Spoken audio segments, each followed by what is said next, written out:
की त्यांनी फार चांगल्या आणि प्रासंगिक विषयावर या ठिकाणी डिबेट ठेवलेली आहे। वास्तविक अनेक डिबेट किंवा अनेक चर्चा महाचर्चा आपण लॉर्ड बुद्ध टीव्हीच्या माध्यमातून पाहतो आणि कधी कधी मला असं वाटायला लागतं की ब्राह्मणवादांनी केलेली क्रिया ऍक्शन आणि आंबेडकरवाद त्यावर रिॲक्शन देतो आहे। बरोबर, ऍक्शन आणि रिॲक्शन ही अशाच जर चालू राहिलं तर असं म्हटलं जाते, समाजशास्त्राचा असा सिद्धांत आहे की रिॲक्शनरी सोसायटी संघर्षामध्ये तग धरू शकत नाही। या आंबेडकरी समाजाला, बौद्धांना रिॲक्शनरी बनवण्याचं काम ब्राह्मणवादाकडून होते काय याचं सुद्धा मायन्युटली ऑब्झर्वेशन झालं पाहिजे, खूप महत्वाचं। आणि मला असं वाटतं तेच होऊन राहिलं। वेगवेगळे विषय, यूजीसीचा विषय असेल, हा आरक्षणाचा विषय असेल, महाबोधी विहाराचा विषय असेल, ते ऍक्शन करून राहिले, आपण रिॲक्शन देऊन राहिलो, एवढंच होऊन राहिलेलं आहे। आणि ही रिॲक्शनरी सोसायटी जर निर्माण झाली तर आपलं भविष्य काही खरं नाही। महत्वाचा आजचा कार्यक्रमाचा उद्देश आहे, विषय आहे उपवर्गीकरण, न्याय की अन्याय। म्हणजे ज्या बाबासाहेबांनी 14 ऑक्टोबर 1956ला बौद्ध धम्माची दीक्षा दिली आणि बाबासाहेबांचं सर्वात मोठं ध्येय अॅनिलेशन ऑफ कास्ट होतं, जातीचं निर्मूलन या देशातून झालं पाहिजे, हे त्यांचं ध्येय होतं। आज पुन्हा जातीवर चर्चा होते। होय, ही जातीवर चर्चा बाबासाहेबांच्या लेकरांना करावं लागत असेल तर आपण किती मागे गेलो हा सुद्धा विचार आजच्या दिवशी झाला पाहिजे। नक्की। वा, आरक्षणाची सुरुवात महात्मा ज्योतिबा फुले यांनी पहिल्यांदा आरक्षणाची मागणी केलेली त्यांच्या काळात आपल्याला दिसते। म्हणजे एक महात्मा ज्योतिराव फुले यांनी प्रथम आरक्षणाची संकल्पना मांडली। शिक्षण आणि नोकरी काही मर्यादित वर्गापुरत्या न राहता सर्व जातींना मिळाव्यात असं आव्हान त्यावेळी केलं गेलेलं होतं महात्मा फुल्यांकडून। नंतरच्या काळात राजर्षी शाहू महाराजांनी प्रत्यक्ष ते उच्चवर्गीयांचं काढून 50% मागासवर्गीयांना दिल्याचा आपल्याला इतिहास माहीत आहे। आणि हळूहळू मग 1921 मध्ये म्हैसूर संस्थानात ते आलं, 1927 मध्ये मद्रास प्रांतामध्ये ते आलं, असं करत करत ते आरक्षणाची सुरुवात झाली। 1931ला पहिली जनगणना झाली, अस्पृश्य ठरवल्या गेले आणि मग आरक्षणाची सुरुवात आपल्याला झालेली दिसते। आता मुळात ब्राह्मणवादी लोकांचा जो डाव आहे, बाबासाहेब जे म्हणतात की इथे ग्रेडेड इनइक्वॅलिटी आहे, क्रमिक विषमता आहे, एक जात दुसऱ्या जातीपेक्षा श्रेष्ठ आणि एक जात दुसऱ्या जातीपेक्षा कनिष्ठ, ही भावना या समाजामध्ये असल्यामुळं या म्हणजे महार जातीमधला 12.5चा एखादा जर कोर्टात गेला आणि 12.5 मध्ये पुन्हा वर्गीकरण आम्हाला पाहिजे असं जर म्हटलं तर कोर्ट तेही द्यायला तयार आहे। नक्की, तुमच्यात भांडणं लावण्यासाठी, तुमच्यात वितुष्ट निर्माण करण्यासाठी, दुष्टावाद निर्माण करण्यासाठी ते तयारच आहे। हे भांडण म्हणजे महार म्हटल्याबरोबर महार आणि मांग आणि महार हे सूत्र पहिलेपासून चालत आलेले आहे। महाराशिवाय मांग नाही, मांगाशिवाय महार नाही, हे सूत्र असं चालत आलेलं असताना 25-30 वर्षा अगोदरपासून लहुजी सेनेच्या माध्यमातून ही मागणी का करण्यात आली हा प्रश्न सुद्धा आपल्यासाठी निरीक्षणाचा आहे, परीक्षणाचा आहे। कारण आपल्याला दिसते की बाबासाहेबांनी तर पर्टिक्युलरली धर्मांतरित बौद्ध असेल किंवा महार असेल यांच्या बाबतीत सुद्धा म्हटलेलं आहे की मुझे पढ़े लिखे लोगों ने धोखा दिया, मुझे ऐसा लगता था कि ये पढ़ लिख कर समाज की सेवा करेंगे, लेकिन मैं आज देख रहा हूं कि मेरे इर्द गिर्द क्लर्कों की भीड़ सी लगी है, ये समाज ये सिर्फ अपना पेट पालने में लगे हुए, समाज के इधर कोई ख्याल नहीं दे रहा। हा प्रश्न बाबासाहेबांनी सुद्धा केलेला आहे। म्हणजे महाराष्ट्रामधल्या सुशिक्षित वर्गानं आपल्या गरीब बांधवांकडे दुर्लक्ष केलेलं आहे आणि म्हणून बाबासाहेब म्हणतात की तुम्ही तुमच्या समाजातल्या गरीब आणि अज्ञानी दरिद्री बांधवांपर्यंत पोहोचा आणि त्यांचे हक्क आणि अधिकार त्यांना मिळवून द्या, त्याच्याबद्दलचं मार्गदर्शन करा।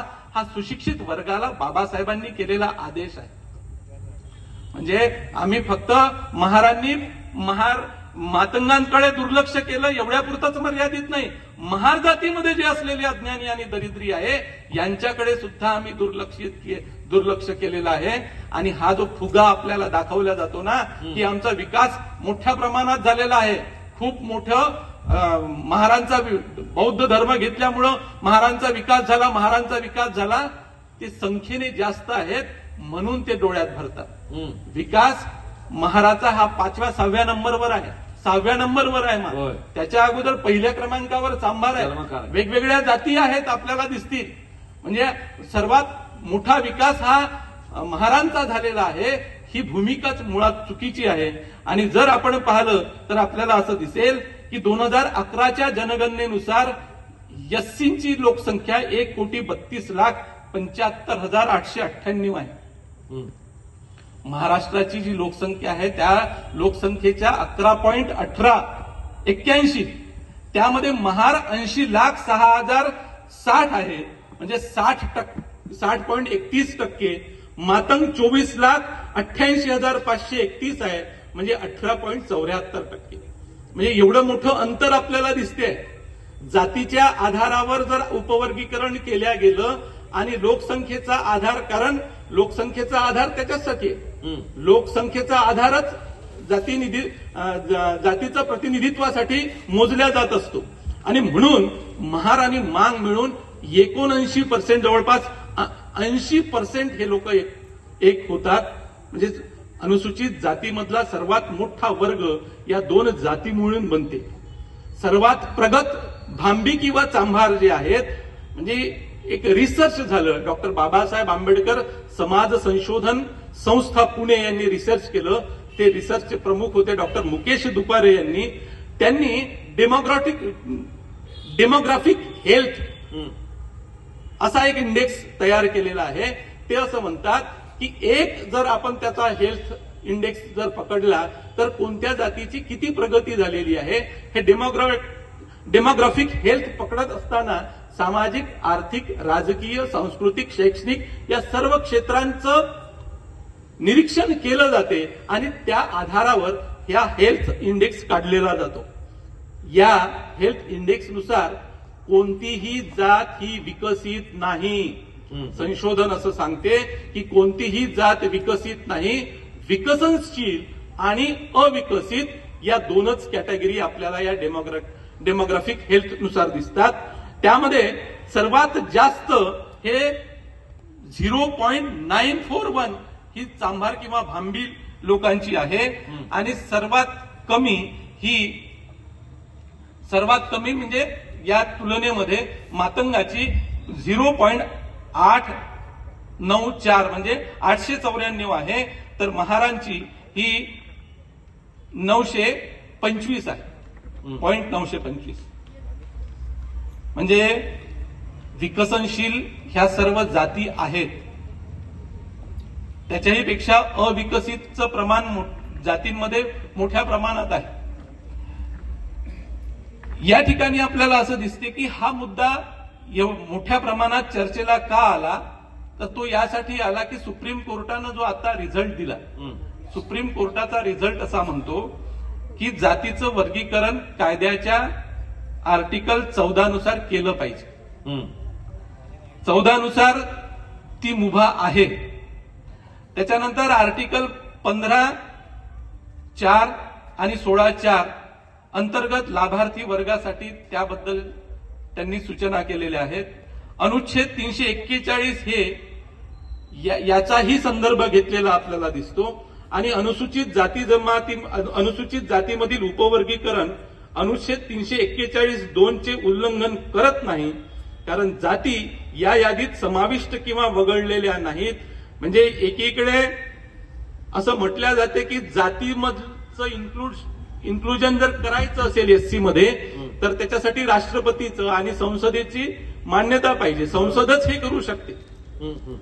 त्या 341 तुम्हाला हात लावता येत नाही. 341(1) आणि 2 बेला त्रिवेदी यांनी स्पष्टपणे त्यांच्या निर्णयामध्ये तसं म्हटलेलं आहे. अनुसूचित जाती हा सामाजिक दृष्ट्या विषम वर्ग असल्याने ऐतिहासिक आणि अनुभवजन्य पुरावे दाखवतात 15(4) आणि 16(4) अंतर्गत सत्तेचा वापर करणारे राज्य अनुसूचित जातीचे वर्गीकरण करू शकते जर आणि तरची भाषा या ठिकाणी वापरलेली आहे, भिन्नतेसाठी तर्कसंगत तत्व असेल आणि तर्कसंगत तत्वाचा उपवर्गीकरणाच्या उद्देशाशी संबंध आहे असं जर सिद्ध झालं तर महार आणि मांगांच्या बाबतीत किंवा मांग आणि इतर सर्व 58 जाती, महार आणि इतर सर्व 58 जाती याच्या बाबतीत तर्कसंगत तत्व असं कोणतंच नाही. हे सर्वच्या सर्व ब्रोकन मॅन आहेत, हे तुटलेले आहे या व्यवस्थेपासून आणि या व्यवस्थेपासून तुटलेले आहेत. त्याच्यामुळं सर्वांच्या समस्या सारख्याच आहेत, सर्वच्या सर्व अस्पृश्य आहेत आणि अस्पृश्य हात अनटचेबल आहे म्हणून त्यांच्या समस्या सुद्धा सारख्या आहेत. म्हणजे मातंगांना किंवा चर्मकारांना सुद्धा काहीतरी व्यवसाय आहे, महाराजांवर तर तोही व्यवसाय नाही, कोणताही व्यवसाय नसताना सुद्धा. आणि म्हणून असं म्हटलं जाते की राज्य जेव्हा असा निर्णय घेईल तेव्हा त्यांना घेतलाच पाहिजे हा आग्रहही नाही आहे सुप्रीम कोर्टाच्या रिझल्टमध्ये. दुसरी गोष्ट, राज्यानं प्रामाणिक भूमिका त्यामध्ये घ्यायला पाहिजे. आता प्रामाणिक भूमिका घेणारे आपल्याला या ठिकाणी दिसत नाहीत राज्यामध्ये. त्यांना जर असं वाटत असेल की या जातींमध्ये दुष्टावा निर्माण व्हावा, ग्रेडेड इनइक्वॅलिटी अधिक तीव्र व्हावी, तर ते असा निर्णय घेऊच शकणार नाही. आणि म्हणूनच जर असं म्हटलं गेलं या निर्णयामध्ये, पुढे असंही म्हटलं गेलेलं आहे की एका पिढीने घेतलेले आरक्षण नंतर दुसऱ्या पिढीने घेऊ नये असंही यामध्ये उल्लेख आलेला आहे. म्हणजे किती शर्मेची बाब आहे, बेशरमपणे रिझल्ट जो सुप्रीम कोर्टानं दिलेला आहे की हजारो पिढ्यांना हक्क आणि अधिकार नाकारले, त्याचं काहीच नाही. फक्त एका पिढ्यांनी घेऊ नये, एका पिढीने घेतलं असेल तर दुसऱ्या पिढीनं घेऊ नये. आणि ज्यांनी हक्क आणि अधिकार नाकारले त्यांना मात्र 10% ईडब्ल्यूएस दिल्या गेलं, मोर्चा नाही, काय नाही. तेव्हा मात्र कोणत्याही प्रकारची लाज या सुप्रीम कोर्टाला वाटली नाही किंवा कोणत्या जजचं तोंड उघडलं नाही. त्याच्याही पेक्षा मोठी गोष्ट आपल्याला हे दिसेल की ओबीसींना जेव्हा 52% ओबीसींना फक्त 27% दिलं तेव्हा आर्टिकल 14 कुठं होतं. जो मोठ्या 50%च्या वर असा समुदाय आहे त्याच्या तोंडावर फक्त 27% आरक्षण मारलं गेलं, त्याला मात्र लोकसंख्येनुसार देता आलं नाही. आणि तरी तुम्ही असं म्हणता की एका पिढीपुरतंच असलं पाहिजे किंवा आर्टिकल 14 नुसार ते योग्य आहे. ही भूमिका कुठेतरी पार्शियल आहे सुप्रीम कोर्टाची असं आपल्याला दिसते. आणि शेवटी मला असं म्हणावंसं वाटते की हजारो पिढ्यांपासून नाकारल्या गेलेल्या या गोष्टी जर आरक्षणानं सुधारल्या असेल, त्याच्याही पेक्षा महत्वाचं 14 ऑक्टोबर 1956ला बाबासाहेबांनी बुद्धाचा धम्म दिला. या धम्म स्वीकारण्यामध्ये फक्त महाराज होते असं नाही, इतरही मातंगही होते, चांभारही होते, शीखही होते, अनेक लोक यामध्ये होते. हे सर्व धर्मांतरित बौद्ध. आणि या धर्मांतरित बौद्धांनी फक्त आरक्षणावर विसंबून न राहता, अवलंबून न राहता आपल्या सांस्कृतिक आणि आध्यात्मिक प्रगती करून त्या आरक्षणाला मोठी अशी जोड दिली आणि आपला विकास घडवून आणला. म्हणजे आता परिस्थिती अशी झालेली आहे की आम्ही त्या काळात बौद्धांची प्रगती मोठ्या प्रमाणात होत असताना पाहतो. साक्षरतेचं प्रमाणही बौद्धांमध्ये मोठ्या प्रमाणात दिसते आपल्याला.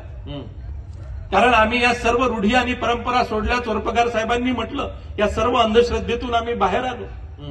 वैज्ञानिक युग आलं, म्हणून वैज्ञानिक युगात आता काही इशारे आपल्या समोर येते आहे.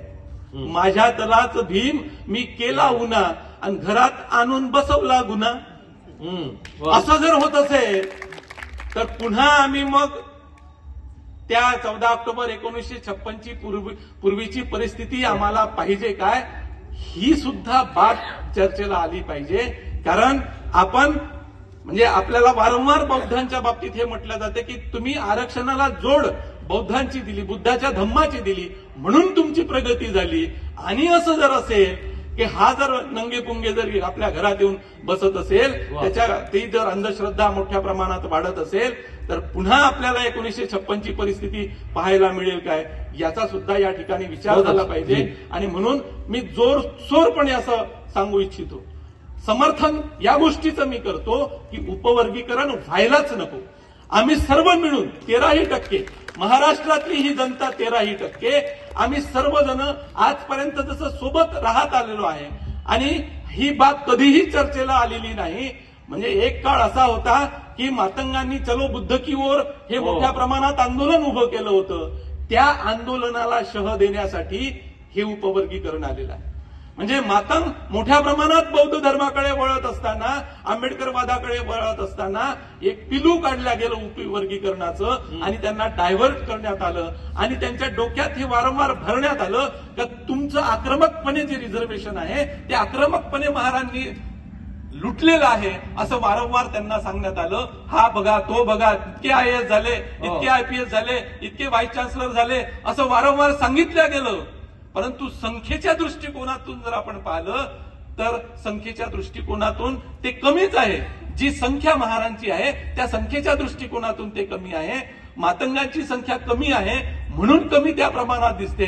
आणि जर शैक्षणिक दृष्ट्या प्रगती करायची असेल तर शिक्षणासोबतच वैज्ञानिक आणि तार्किक दृष्टिकोन जर आपण ठेवला तर सर्व जातींची प्रगती, या देशातल्या सर्व जातींची प्रगती, आरक्षण ज्यांना आहे त्यांची तर झपाट्यानं प्रगती होईल, याबद्दल माझं दुमत नाही. धन्यवाद. खरं तर अतिशय